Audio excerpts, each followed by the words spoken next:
자, 그럼 우리 아이가 교과 전형으로 갈 수 있는 등급은 당연히 교과로 합격을 하겠지만, 합격 가능성이 높겠지만, 종합 전형으로 간다면 어떤 점을 생각하고 지원해야 될까? 그걸 몇 가지 살펴보겠습니다.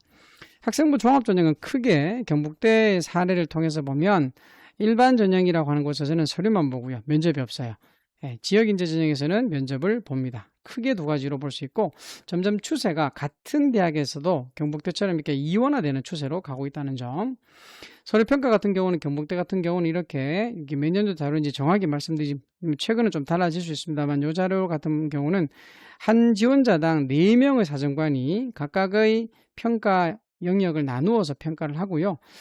이 각각의 평가자 사이에 일정 평가 그 결과가 일정 범위를 넘어서게 됐을 때는 조정평가를 통해서 가급적 객관적으로 평가를 하려고 노력한다고 보시면 됩니다. 평가할 때 학생이 갖고 있는 기초적인 학업 역량을 가장 먼저 봅니다. 그리고 그 학생이 갖고 있는 진로 관련된 탐구 역량이나 진로에 대한 관심도 보게 되고요. 그리고 그 학생이 갖고 있는 기본적인 학업 태도나 학업 능력까지 함께 봐서 요 표가 가급적이면 이제 공동체 역량을 기반으로 해서 학생의 역량을 종합적 그리고 정성적으로 평가한다고 보시면 될 것 같아요. 사실 뭐 설명을 드려도 사실 좀 추상적이죠. 네. 그렇다 보니까 아무래도 아무리 학생부 이제 종합 전형이라 하더라도 학생들 입장 또는 학부모 입장에서는 기초학업 역량이 성적에 제일 많이 의존할 수밖에 없는 게 현실입니다. 그죠? 그래서 이 학업 역량이 어느 정도인지 태도가 어느 정도인지 탐구 역량이 어느 정도인지는 본인이 판단하기보다는 학교에 계시는 담임선생님이나 진로진학 상담 교사에게 반드시 최종적인 점검을 받고 원서를 쓰는 게 일반적이죠. 조금 더 구체적으로 말씀을 드리면 학업 역량은 그렇죠. 학업 성취도, 학업 태도, 탐구력을 보고요. 진로 역량은 무엇보다 해당 전공 또는 계열과 관련된 교과 이수 여부 그리고 그 교과에서 성취도를 함께 봅니다. 그리고 학생이 갖고 있는 진로 탐색 활동과 경험을 보게 되죠. 공동체 역량 같은 경우도 뭐 여러 가지 항목이 있습니다만 협업과 리더십 부분을 좀 더 많이 보게 됩니다. 제가 빨간색으로 표시한 부분들은 학교생활기록부에서 글자로 주로 표현되면서 소위 말하는 종합전형에서 변별력을 가져오는 요소들입니다. 물론 성적이 중요하고요. 교과 과목의 성취도나 교과 진로 전공 관련 교과를 이수하는 게 제일 중요하죠. 근데 합격선쯤 가면 사실 이 차이가 그렇게 많이 나지는 않을 것 같아요. 그죠? 결국은 학생부 종합전형의 핵심이 되는 글자로 표현되는 탐구력과 진로 탐색 활동 경험이 어느 정도인가가 합부를 나누는 중요한 열쇠가 되지 않을까 싶습니다. 그래서 이게 대학별로 조금씩 차이가 납니다. 이렇게. 그래서 위쪽에 있는 서울대, 연세대, 고려대, 서강대 이쪽에서는 학업 역량을 좀 많이 보는 편이라면 중앙대, 경희대, 외대, 시립대 정도만 와도 물론 학업 역량도 봅니다. 이거는 면접이 있다 없다에 따라 달라진 부분이 있는데 진로 관련된 부분도 많이 보게 되죠. 예를 들어 한국외대 서류 전형 같은 경우는 학업 역량을 50% 보지만 면접 전형 같은 경우는 오히려 진로를 50% 봐요. 동국대 두드림 같은 경우도 보시면 학업 역량보다 진로 역량에 굉장히 많은 점수를 주죠. 그래서 최상위권 대학들은 학업과 전공 역량을 좀 많이 본다면 중위권 대학들 같은 경우는 전공과 공동체를 좀 더 많이 보는 경향이 있더라. 심지어 가천대는 인성을 40%나 봅니다. 엄청나죠, 그죠? 결국 금방 말씀드린 탐구력이나 학업 태도나 또는 진로 탐색 활동 경험이라는 게 글자로 표현될 때 어떤 점을 주로 봐야 될까? 대학은 학생이 했던 활동의 결과물보다 그 활동을 하게 된 동기 그리고 학생의 역량을 볼 수 있는 그 과정이 가장 구체적으로 드러날 때 의미 있게 평가한다고 하죠. 일반적으로 학교생활 기록부를 봤을 때 학생들의 일반적인 모습은 무엇을 했다라고 하면 그 활동의 결과물에 집중되는 경향이 있고 활동 과정이나 동기 부분이 요약된 경우가 많습니다. 과연 우리 아이 학생부를 봤을 때 우리 아이 학교생활 기록부에는 글자 부분, 선생님 쓰는 기재 부분이 동기가 구체적이고 활동 과정이 개별화되고 굉장히 자세하게 되어 있는지 그래서 결과물로 이어지는 그 맥락이 충분히 드러나는지 이런 부분들이 결국은 학생부 종합전형으로 지원할지 또는 조금은 더 보수적으로 접근할지를 결정하는 요소가 되지 않을까 싶습니다. 만약에 우리 아이 학생부가 이렇게 가급적이면 두 갈식으로 되어서 역량을 잘 표현한 다음에 활동 내용이 구체적으로 되어 있는지도 중요한 요소가 될 수 있고요. 평가하는 사정관들이 좀 더 보기 쉽게 만들어 놓은 구조죠. 아울러 왼쪽처럼 학교 수업에서 진행된 내용을 요약하거나 소개하거나 결과 위주의 나열이거나 다 막연하게 우수함, 탁월함 등의 창의적인 추상적인 표현들이 많은지 아니라 수업 중에 발현된 궁금증이 충분히 탐구 과정으로 이어졌는지 동기과정 결과 평가가 유기적으로 선찰됐는지 아울러 학생부 내용에서 친구들끼리의 평가 또는 이런 자료들이 충분히 장면 전환을 이루어지면서 만들어졌는지 이런 오른쪽과 같은 모습들이 많이 보인다면 우리 아이 학생부는 좀 더 학생부 종합전형으로 지원했을 때 경쟁력이 있을 수 있다고 판단할 수 있겠죠. 아울러 요즘은 하나의 활동으로 끝나는 게 아니라 추가, 심화, 예로 특히 이런 표현들을 통해서 우리 아이의 역량이 추가 확장되는 경험이 많이 있는지 이런 표현들도 한번 살펴볼 필요가 있고요.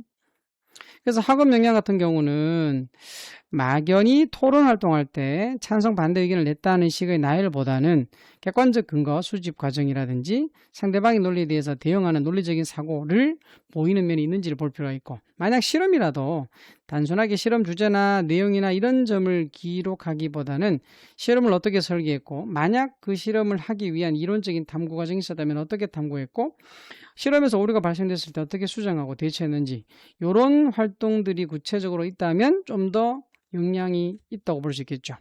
마찬가지로 탐구활동 같은 경우도 진로활동에서 단순하게 직업탐색이나 심리검사가 나열되어 있는지, 물론 솔직히 이런 학생분은 요즘 많지는 않습니다. 반면 그와 본인의 진로와 관련된 학문에 대한 깊이 있는 탐구가 있다면 이런 건 좀 더 의미 있게 평가되겠죠. 동아리도 전체적인 동아리 활동이 쭉 기재되어 있는데 지면을 하랬다기보다는 학생 개인의 주도적인 내가 뭘 했다는 자기 주도적인 역할과 실질적인 기여나 결과물에 대한 본인의 평가 내용이 있다면 좀 더 유리하지 않을까 싶습니다. 지금 말씀드리는 건 뭐냐면 우리 아이가 갖고 있는 기본적인 성적과 과목 기수에 대한 역량에 더해서 탐구력이나 진로 탐색 활동 경험이 어떤 부분을 봐야 더 잘 드러났다고 말할 수 있는가, 요걸 말씀드리는 거죠. 금방 말씀드린 이런 부분들이 우리 아이가 충분하다, 좀 더 구체적이다라고 했을 때 종합전형으로 좀 더 적극적으로 지원할 수 있는 근거가 된다는 거죠. 최종적으로 이렇게 학교생활 기록부를 스스로 판단해 보시고 우리 아이가 학종에 조금 더 경쟁이 있다고 생각되시면 좀 더 적극적으로 제일 처음에 보여드렸던 이렇게 소신이나 상향 쪽의 학생부 종합전형을 좀 더 지원하실 것이고, 그런 모습보다는 성적을 통해서 보이는 영향이 크다고 생각되면 교과전형에 좀 더 많은 할애를 할 수 있겠죠. 정해진 건 아닙니다만 대략적인 대학 어디가 자료를 봤을 때 요 대학의 교과 성적과 일반적인 종합 성적은 요 정도의 등급대를 갖고 있습니다. 요거는 화면을 잠깐 스탑하시고 보시면 되겠죠. 서강대, 성균관대, 한양대는 대략 한 교과전형 1.5 내외 정도는 되어야 지원했을 때 합격 가능성이 높고, 반면 종합전형은 요 정도 차이가 난다는 거죠. 그러니까 이것만 보면 우리 아이는 교과보다 종합이 유리해 라고 말할 수 있지만 단순히 교과 성적만 가지고 평가할 수 없기 때문에 제가 서류를 볼 때 어떤 점을 봐야 되는지 설명을 드린 거였거든요. 중앙대, 이화여대, 경희대, 시립대는 대략 한 교과전형은 1.6 또는 1.7 정도에서 평가가 되고 있고, 반면 종합전형은 2점대 초반 또는 중반까지도 내려가는 모습이 보이고 있죠. 물론 이제 대학마다 예를 들어 이화여대 서류전형 같은 경우는 수능 최저학력 기준이 있습니다. 수능 최저를 적용해서 그걸 통과할 수 있는 영향이 되면 좀 더 유리한 면이 있고요. 반면 나는 면접을 통해서 영향을 보여줄 수 있는 자격이 된다 하면 면접을 통해서 지원하는 게 좀 더 유리할 수 있죠. 정말 학생이 갖고 있는 역량이 어느 정도의 차이가 있느냐에 따라서 지원 단계부터 차이가 있을 것 같아요. 자, 건국대, 동국대, 홍익대, 숙명여대 같은 경우는 대략 이 정도 성적 비율을 갖고 있다는 점 보시고요. 종합전형 같은 경우는 대략 2점대 초반에서 중반, 우수 일반고라 말을 썼습니다만 우수 일반고라는 표현보다는 우수 학생부를 갖고 있을 때는 저 정도 등급도 합격 사례가 있더라, 그런 사례를 볼 수 있겠죠. 전체적으로 봤을 때 1점대에서 초반 구간은 서영고, 그리고 1점 중반 경우는 서성한부터 중경외시, 그리고 1점대 중반, 그리고 2점대 초중반은 이런 대학들이 대략적인 구간이 있다. 물론 우리 아이 학생부 성적이 어느 구간에 속하는 것에 따라서 그 대학만 지원한다는 건 절대 아니고요. 그 대학을 주력으로 지원하되 위로 상향이나 아래로 적정 안정까지도 함께 생각하는 게 일반적이죠. 금방 말씀드린 입시 결과는 어디서 볼 수 있냐면 대학 어디 가라고 하는 그 사이트 아시죠? 거기 들어가서 볼 수도 있고요. 아니면 대학별로 입학 전파이지에 몇 년간 입시 결과를 함께 지금 뭐 이렇게 공개하고 있습니다. 학부모님 입장에서는 가장 구체적인 정보를 얻을 수 있는 방법은 대기업 대입 상담 프로그램을 직접 쓰실 수 없으니까 대학 어디가에 회원 가입하시고 학생부를 입력하신 다음에 온라인 상담이나 전화 상담을 하시면 우리 아이의 성적 대비해서 대략적으로 어느 정도 지원할 수 있는지에 대한 평가를 받아볼 수 있고요. 물론 최종적인 원서를 쓸 때는 학생이나 학부모님의 판단 그리고 학교에서 선생님과의 상담을 통해서 결정하는 게 맞겠죠. 지금 보여드리는 것은 금방 말씀드린 대기업 생입 상담 프로그램에 올라온 이제 대학별로 그리고 전형별로 입결을 제가 대략적 라인을 이제 잡아왔거든요. 이런 거죠. 75%에서 25%란 말은 최상위 100에서 그러니까 높을수록 좋은 성적이라고 봤을 때 100%에서 76%까지는 제외하고요. 그건 너무 좋은 거니까. 그리고 맨 마지막에 있는 24%에서 맹 0%는 또 제외했습니다. 왜냐하면 그건 또 뭐 운이 좋아서 합격하는 경우 생기니까. 그럼 75에서 25% 안에 드는 성적대가 내 아이의 성적이라면 또는 내 아이의 성적이라면 대략 지원해 볼 만하다라고 보는 거죠. 물론 여기는 대학만 있기 때문에 전공 모집 단위별로 성적은 아니죠. 그래서 대략적인 라인을 보시고 한번 판단해 보시기 위해서 제가 설명을 드리는 거예요. 네, 인서울 쪽에 교과의 인문 계열은 대략 이런 등급을 갖고 있더라. 네, 자연 계열은 이 정도의 등급을 갖고 있더라. 물론 제가 대학 하나하나 설명드리면 좋겠지만 시간 관계상 다 설명드리기 힘들 것 같고요. 대략 우리 아이가 갖고 있는 내신 등급을 판단하시고 우리 아이는 그러면 교과를 어디쯤 지원할 수 있겠네 라면 판단해 보시라는 거죠. 대구, 경북 그리고 지방거점 국립대를 기준으로 봤을 때 국가거점 국립대를 봤을 때는 대략 이런 등급. 자, 우리 경북대 같은 경우는 그렇습니다. 교과 인문 같은 경우는 대략 한 2.3에서 2.8 정도에서 대부분 학생들이 합격했다는 거고요. 물론 2.8 이하 되는 학생들도 합격한 사례 있긴 있겠죠. 경북대 자연계열 같은 경우는 2.3에서 2.78 정도. 그죠? 큰 차는 아닙니다. 그리고 영남대 같은 경우는 네, 교과 전형에 3점대 중반에서 4점대 정도 넘어가는 이런 모습을 보이고 있다. 그죠? 자연계열도 뭐 큰 차이나 변화는 없습니다만 인문계열보다는 약간 더 합격선이 늘어지는 조금 더 아래쪽에 합격하는 사례가 좀 더 보인다는 점, 그 정도 한번 살펴보면 되겠죠. 화면 잠깐 스탑하시고 한번 살펴보시면 될 것 같아서 이 설명을 좀 빨리 넘어가도록 하겠습니다. 종합전형은 교과전형보다는 더 스펙트럼이 넓죠. 그렇죠. 예, 성적만 보고 평가하는 게 아니고 성적을 위주로 평가한다기보다는 종합적으로 평가한다 보니까 서울대학교 지역균형 선발 같은 경우는 이 정도 라인, 일반 선발은 이 정도 라인, 그리고 연세대, 고려대, 한양대는 굉장히 스펙트럼이 넓어 보이죠. 이런 걸로 봤을 때 사실 특정한 일반고에서만 합격하기보다는 조금 더 스펙트럼이 넓은 특목 자사고들이 들어왔을 수도 있다는 생각이 조금 듭니다. 네, 종합전형 마찬가지로 이렇게 서울시립대, 경희대, 레오네상스 같은 경우는 2.61까지도 보이긴 보입니다. 네, 대부분 일반고 입장에서는 1점대 후반에서 2점대 초반에 입결이 나오기 있긴 하거든요. 그것도 한번 보시고 숙명여대, 한국외대 이렇게 판단이 될 수 있습니다. 네, 그리고 이제 거점 국립대학에서는 어떻게 종합전형이 있는가? 그죠? 경북대 같은 경우는 2.98에서 4.17까지 굉장히 스펙트럼이 넓죠. 일반 전형 같은 경우는 서류 전형이고 아시다시피 경북대 일반 전형 같은 경우는 성적을 보지 않고 평가를 하게 되죠. 반면 지역 전형 같은 경우는 성적을 보고 평가하다 보니까 한 3점대 중반까지 합격선이 나오고 있습니다. 마지막은 결국은 이거 쓰는 거죠. 그러니까 학교별로 아마 3학년 담임선생님들께서 이런 카드를 주고 한번 집어넣어 봐라 라고 할 겁니다. 지금까지 나온 모의고사 성적은 5월달, 6월달, 7월달 모의고사가 있으니 모의고사 성적을 한번 딱 적어 보시고 실제적으로 우리 아이가 만약에 등급을 맞춘다, 수능 최저를 맞춘다면 어떤 등급을 맞출 수 있는 걸 보고 각 대학별로 일정을 적고 희망학과를 적고 죄송합니다. 위에 거를 갖고 왔네요. 네, 적고 그다음에 모집인원, 최저 등급이 있다 없다, 최저 충족을 내가 5, 6, 7 모의고사를 가지고 했다 못했다, 그리고 학교생활 기록부 성적이 내 성적과 비교했을 때 전년도 합격 점수가 어느 정도 된다 비교할 필요가 있겠죠. 그 다음에 전형 유형상 면접이 있는 거 면접이 없는 거, 그리고 서류평가할 때도 단계별로 할지 일괄합산 할지 면접이 있다면 몇 퍼센트 할지 이런 것 포함해서 보실 필요가 있겠죠. 그래서 일반적으로 흔히 상향 또는 소신, 적정 그리고 안정이라고 봤을 때 상향은 합격 확률은 좀 떨어지지만 합격했을 때는 매우 만족하면서 다니시겠죠. 그래서 정시로 내가 갈 수 있는 대학을 어느 정도 판단하고 수시에 정시에 갈 수 있는 대학보다 같거나 높은 대학을 주로 쓰고 일반적으로 한 3장 정도 구성을 많이 하려고 하죠. 안정은 내가 확실히 합격할 수 있는 대학입니다. 수능 최저가 있다면 수능 최저 충족률도 높고 만약에 최저 충족을 했다면 전년도 기준 봤을 때 내가 거의 그 학과 합격선은 50% 컷 정도 있을 때 거의 안정에 가깝다고 볼 수 있겠죠.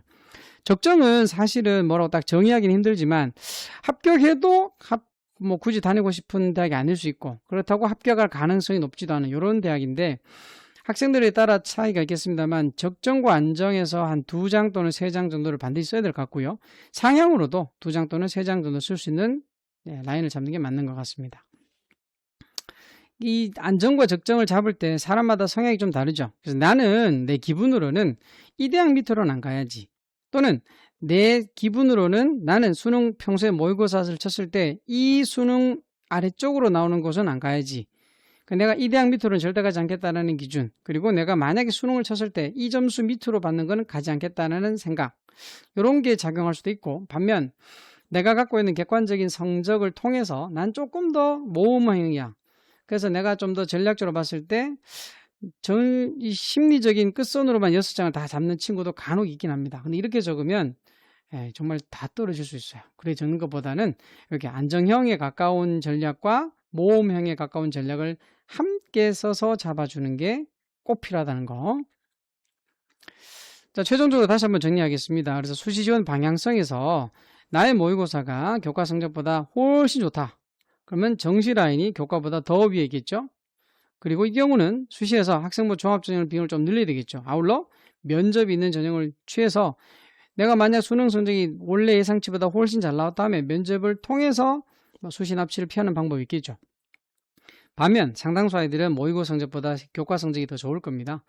자, 물론 정시에 내가 갈 수 있는 성적보다 모의고사를 수능 최저만 충족했을 때 교과 성적으로 갈 수 있는 더 좋을 때만 가는 거죠.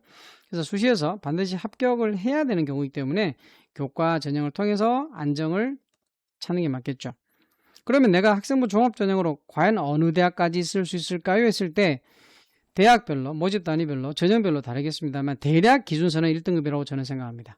예를 들어 어떤 대학에 학생부 교과 합격 평균 등급이 2등급 정도다. 그러면 나는 그 대학의 학생부 종합전형, 그보다 높은 대학의 종합전형으로 한 3등급 정도 된다면 지원해 볼 수 있지 않을까. 물론 대학별로, 모집 단위별로, 전형별로 다르다고 말씀드렸습니다만 근데 내가 3등급인데 3등급 정도인데 3등급 정도에서 교과 전형으로 갈 수 있는 대학인데 플러스 1에서 내가 4등급 정도 가는 4등급 정도 받는 친구가 3등급 정도 받는 교과 전형의 학생부 종합 전형 지원을 해볼 수는 있습니다만 그걸 넘어서는 정도까지 지원한다는 건 조금 무리가 되겠죠. 우리 지역 같은 경우에 경북대 같은 경우는 학생부 교과 전형이 아까 보시다시피 3등급이 넘어가서는 합격할 수 있는 과가 그렇게 많지 않죠. 반면 종합전형 갔을 때 일반 전형은 한 4.17 정도 합격선을 좀 보였죠. 그 대학인데 내가 학생부 일반 전형 같은 경우는 성적을 보지 않으니까 상향으로 쓸 수 있겠지만 지역인지 전형 같은 경우는 성적을 보잖아요. 그래서 내가 5등급이 넘는 친구인데 학생부 종합전형으로 경북대를 꼭 쓰겠다. 물론 한두 장 정도에 쓸 수는 있습니다만 그걸 주전형으로 생각해서 쓰는 건 좀 무리가 있겠죠. 요즘은 대학에서 출결도 봅니다. 미인정 기록은 조금 위험할 수 있어요. 아울러 질병 지각도 꽤 많다면 그 이유를 학생부에서 찾으려고 할 겁니다. 충분한 납득할 만한 이유가 없다면 이 또한 종합전형에서는 그렇게 유리하지 않을 수 있죠. 일단 무엇보다 성적 다음으로 중요한 게 그렇죠. 이수 과목, 특히 전공 적합성을 보여줄 수 있는 과목을 충분히 들었는지, 아울러 대학에서 말하고 있는 필수 또는 권장 과목을 내가 다 이수했는지. 합격선만 본다면 사실 이 권장 과목 이수하는 건 어느 정도 필수에 가깝다고 볼 수 있겠죠. 그래서 나의 성적이 어느 정도 상승세 있다라고 하면 대학에서는 이 친구는 발전 가능성이 있겠다고 볼 겁니다. 근데 평이하게 유지하고 있다, 성실한 학생이라고 보겠죠. 반면에 성적이 오르락 내리락 한다라고 하면 뭔가 일관성 있는 모습을 보이기는 힘든 친구, 그래서 이런 친구들은 아마 종합전형으로 지원할 때는 조금 조심해야 될 것 같고, 성적이 뚜렷한 하향세가 있다, 아울러 학업 태도 및 역량에 대해서 좋지 못한 평가를 이런 학생 같은 경우는 내릴 수가 있기 때문에 종합전형 지원할 때는 좀 조심해야 될 것 같아요. 학생부 같은 경우도 단순한 수업 내용, 아울러 추상적인 원리나 개념 이해만 있는 것보다는 수업에서 얻은 아이디어를 추가 질문으로 만들고 그 주제를 이해하기 위해 파헤치는 모습을 실험이나 또는 데이터 분석을 통해서 보여주는 모습이 여러 군데 나타난다. 학생부 모든 부분이 이렇게 드러날 수는 없어요. 그렇지만 한 학년에 최소 한 2개 이상의 활동에서 이런 모습을 보여준다면 내가 교과로는 못 가는 대학을 종합으로 지원했을 때 합격 가능성이 훨씬 높아지지 않을까 싶습니다. 뭐 원리를 학습하고 실험을 주도적으로 하고 구체적인 결과물을 만드는 이런 3단계 모습이 어느 정도 학생부에 드러나는가, 본인 학생부 또는 자녀 학생부를 가지고 이런 모습이 드러나는지를 한번 살펴보시고 종합전형에서 내가 얼마만큼 원서를 쓸지를 판단해 보시는 것도 필요할 것 같고요. 수능 최상력 기준 같은 경우는 내가 맞출 경우에는 대부분 아이들이 이제 맞춘다고 생각하고 쓰는 거죠. 근데 반면에 수능 최상력 기준이 좀 높은 곳 같은 경우는 내가 금방 말씀드린 서류가 좀 불리하더라도 합격 가능성이 높을 수가 있죠. 예를 들어 중앙대 성장형 인재 같은 경우는 3합 6이거든요. 중앙대 같은 경우는 3합 6 정도의 수능 최저를 맞출 수 있는 정도면 정시 전형에도 합격하는 대학이 나올 수도 있거든요. 예. 그럼 결국은 그 대학의 뭐 상황을 봤을 때보다 최저가 좀 높다 하면 내가 그걸 맞출 수 있다는 자신이 들었을 때 나는 학생부가 조금 부족 또는 성적이 조금 부족하더라도 한번 지원해 볼 수 있는 그런 전략이 될 수도 있고요. 면접도 전략이 될 수 있습니다. 면접을 싫어하는 친구도 있지만 면접에 강점이 있는 친구도 있거든요. 그러면 모집 인원이 일반적으로 1차 통과 비율이 3에서 5배수쯤 됩니다. 그럼 내가 면접만 통과한다면 실제 면접 반영 비율이 적게는 30, 많게는 50까지 있어요. 서울시립대 같은 경우 50이거든요. 그러면 그 면접에서 내가 충분히 학교생활 기록부에 나오는 활동 내용을 인지하고 있고 설명할 수 있다면 실질적인 합격에 대해서 가능성을 좀 볼 수도 있겠죠. 뭐 면접을 준비할 땐 당연히 단순히 활동에 대한 결과물만 말하기보다는 과정이 어땠는지 구체적으로, 아울러 내가 그런 학교생활 기록부 활동을 통해서 현실적인 문제 해결을 어떻게 하는지 그 경험을 구체적으로 면접에서 답변할 수 있다면 의미 있게 반영될 수 있을 것 같아요. 자, 이제 최종적으로 내가 갖고 있는 기초적인 위치가 어디인가를 한번 보시고 저 교과 70% 컷 대비해서 내가 한 1등급 이내로는 차이 나는 곳인가 아닌가를 한번 판단해 보고 내가 있는 학생부가 출결이나 질병 결석이 그렇게 많지 않은지를 한번 판단해 본 다음에 그리고 나의 성적이 추이가 상승인지 또는 유지되는지, 아울러 세특에서도 스스로 설계한 직접적인 실험과 데이터 분석이 많은지, 단순한 추상적 개념을 설명하는 것을 또는 이해하는 것을 넘어서 구체적인 진로로 연결해서 현실적 문제를 해결했는지, 아울러 그런 학생부 내용과 더불어서 최저가 높은지 면접 배점이 있는지 이런 부분까지 한번 생각을 한 다음에 일반적으로 수시 6장을 볼 때 학생부 종합전형 같은 경우는 많게는 한 4장, 그렇죠? 그래서 교과 전형에서 이제 한두 장 정도는 반드시 안정적으로 잡아두는 게 일반적이고, 단 내가 수능 성적이 좋아서 정시로 갈 수 있는 게 충분하다면 뭐 대부분은 종합전형 쓸 수 있거나 논술로 쓸 수 있겠죠. 학교마다 상황은 다를 거라고 생각이 됩니다. 자, 이분 누구신지 아시겠죠? 네, 이분은 표정이 항상 좀 좋지 않아요. 네, 이런 아들을 뒀음에도 불구하고, 그죠? 근데 이분이 책에서 이런 말씀 하셨어요. 멀리를 생각하면, 사람이 멀리를 생각하면,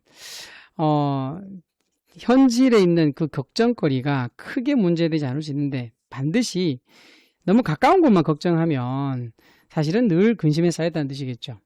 결국 우리 단순히 이제 이거는 입시에만 적용한다면, 원서를 써야 되고, 수능을 쳐야 되고, 합격을 위해서 면접도 봐야 되고, 그런 단기적인 것만 생각한다면 사실 어떤 선택을 내릴 때 굉장히 근심이 되고 걱정이 될 겁니다만, 조금만 더 멀리 본다면 학생의 미래는 학생의 실제 나중에 삶에 있어서 이 경험이 얼마만큼 소중할지를, 그리고 이 과정이 얼마만큼 도움이 될지를 생각한다면 아마 자녀들도 이 시기를 조금은야마 더 자신 있게 보내지 않을까라는 마음에서 이런 말씀을 한번 드려봤습니다. 자, 이상으로 제가 2027 수시 모집 대비해서 학생부 위주 전형, 특히 학생부 종합 전형에서 과연 뭘 보고 어떻게 지원할지에 대해서 말씀을 드렸는데요. 최종적으로 학교생활 기록부 내용을 판단하시되 학생부 내용을 그래도 객관적으로 보고 그 학교 학생부에 대한 평가가 될 수 있는 부분들은 아마 학교에 계시는 담임선생님이나 진로진학 산모선생님과 최종적으로 상담하시고 결정하면 좋겠다고 생각 들고 올해 꼭 합격하시기를 바라겠습니다. 감사합니다.